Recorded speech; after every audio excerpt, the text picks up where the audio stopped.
Bien avant de devenir comédienne et de faire la rencontre du prince Harry, Meghan Markle aspirait à devenir célèbre. Pour ce faire, la jeune femme a mis toutes les chances de son côté. Elle a notamment débuté comme hôtesse dans l'émission Deal or No Deal. Son rôle ? Porter des robes courtes, être très maquillée et jouer de ses charmes pour faire grimper les audiences. Si elle concède que ce métier lui a permis de payer les factures et de mettre un pied dans le milieu du show business, Meghan Markle regrette le traitement qui lui a été infligé, à elle et toutes ses semblables, comme elle l'a expliqué dans le dernier épisode de son podcast Archetype sorti ce mardi 18 octobre.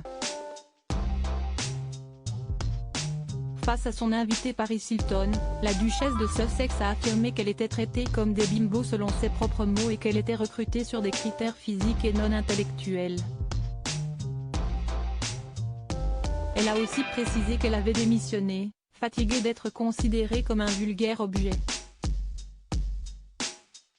Une version que Claudia Jordan, avec qui Meghan a travaillé sur l'émission, a catégoriquement démenti.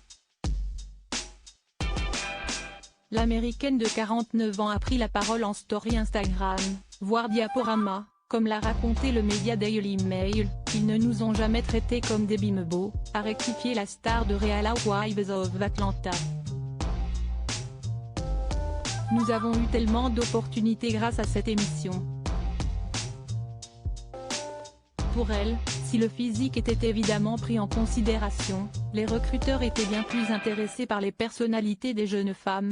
Pour être clair, jouer les mannequins n'a pas forcément de rapport avec l'intellect, mais pour chacune des émissions, ils choisissaient des filles au fort caractère, celles qui avaient le plus de chance et de cran pour interagir avec les candidats. Si tu te montrais et que tu ne t'investissais pas, tu prenais ton chèque et c'était fini.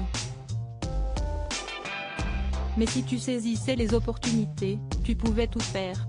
Loin de vouloir se mettre Meghan Markle à dos, Claudia Jordan a indiqué que ses propos ne constituaient pas une attaque envers la duchesse mais qu'elle se devait de défendre l'émission qui l'a tant aidé à débuter sa carrière. Dieu sait combien je défends cette femme depuis des années.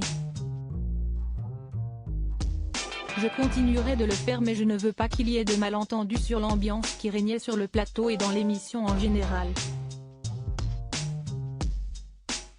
Et je veux absolument protéger Howie Mandel, le présentateur à l'époque, note de la rédaction, qui a toujours été gentil et respectueuse envers nous toutes. Le message est passé.